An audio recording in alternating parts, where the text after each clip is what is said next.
Poker Tells, Winners. Author Selzer-McKenzie. 7 columns ago, I held a contest. In sifting through my old files, I had discovered an unfinished lecture. The object of the contest was to finish it, using 250 or fewer words. The concept covered by the unfinished lecture is one that I have discussed many times: why it's okay to just call, rather than raise, when you're the small blind. So, in presenting the rules, I said that winners would be decided by what pleases me, and I added criteria considered will most likely be clarity of argument, consistency with my own teachings, unless your submission convinces me otherwise, writing competence and creativity. I guess you could say that's unfair. I wasn't really looking for arguments contrary to what I have been teaching for years. Oh, well, right now, I'm going to repeat the transcript of my unfinished lecture. Then, I'm going to show you the winning entries. The unfinished lecture, just calling in the small blind. One of the worst things you can do is routinely raise from the small blind position. I'm not saying you should never raise, but if you do it very often, you're eating away at your bankroll. And I'm not talking about just hold, I'm talking about Omaha High, Omaha High-Low, low ball, and whatever other poker games use the traditional blind structure in the future. That's the structure where the small blind is immediately to the left of the dealer position and the big blind is 2 seats to the left of the dealer position. Keep in mind that blind bets serve the same purpose as an ante. They guarantee that there will be money in the pot before the voluntary action begins. Without blinds or antes, there would be no reason to bet or call with anything other than a perfect hand, and poker among logical opponents would come to a screeching halt. In order for poker to be poker, there must be something in the pot worth fighting over before the action begins. So, now let's look at a standard game of hold, although remember, today's advice applies to all poker games using the traditional blind method. Pre-established bets. It's a $20 and $40 game, meaning the first 2 betting rounds have pre-established bets and raises of $20 and the final pre-established bets and raises of $40. Fine. How do the blinds work in these games? Typically, the small blind to the left of the dealer position puts in about half the amount of a full first round bet, and the big blind 2 seats to the left of the dealer position puts in the full bet. Sometimes the size of the blind varies and isn't exactly half. That's because some games use chips where dividing the amount of the big blind in half is impractical.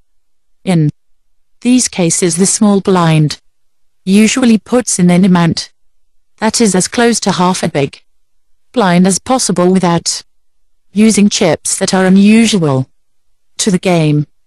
Therefore, in a $75 and $150 game, the big blind is obviously $75. But since $25 chips are used, there isn't an easy way for the small blind to put in $37.50, half the big blind. so either $25 or $50 becomes the norm, usually 50, just more than half.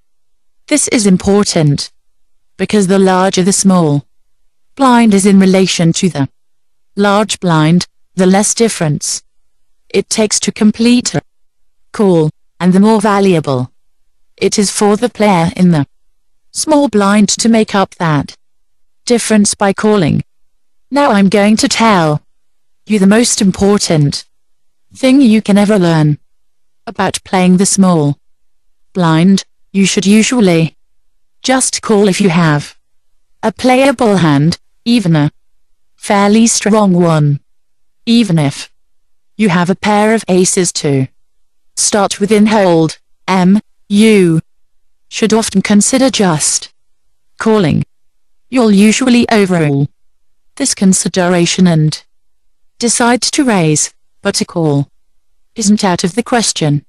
An exception would be if you have a pair of aces and there are at least two other callers already involved in the pot, or if the lone caller came from a late position, making your raise seem like a natural power play.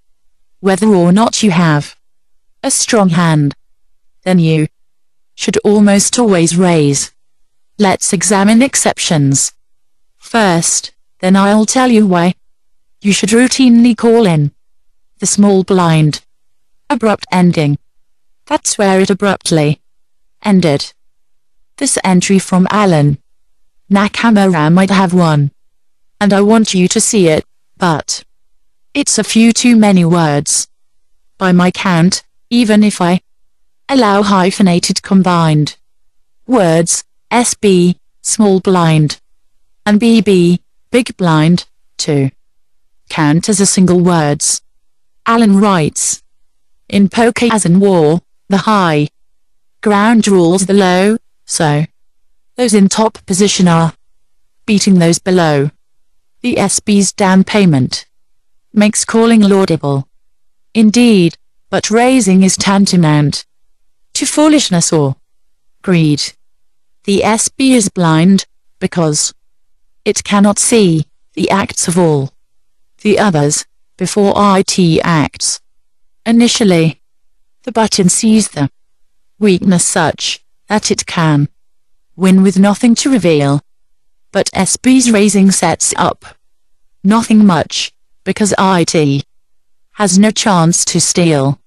On the other hand, please understand, there is compensation in a call, for when you hit your hand, a check raise can beat them all. A call begets a lesser chance of pain, and greater power to deceive. What is lost in immediate gain, can in later rounds achieve. So just pay the current fare, and wait for cards to come. Just because the blind can read Braille doesn't mean it's deaf and dumb. Don't neglect to raise some hands like big pairs when many come in, or when short-handed, and the blinds become of greater value than deception. And to mix up play of hand, fold a few in passing, for not every hand is grand, and not worth the backing. So if you find yourself raising in the red, while playing in the small, grab your cell phone instead, and force yourself to call. When confronted with the raising choice, thumbopine,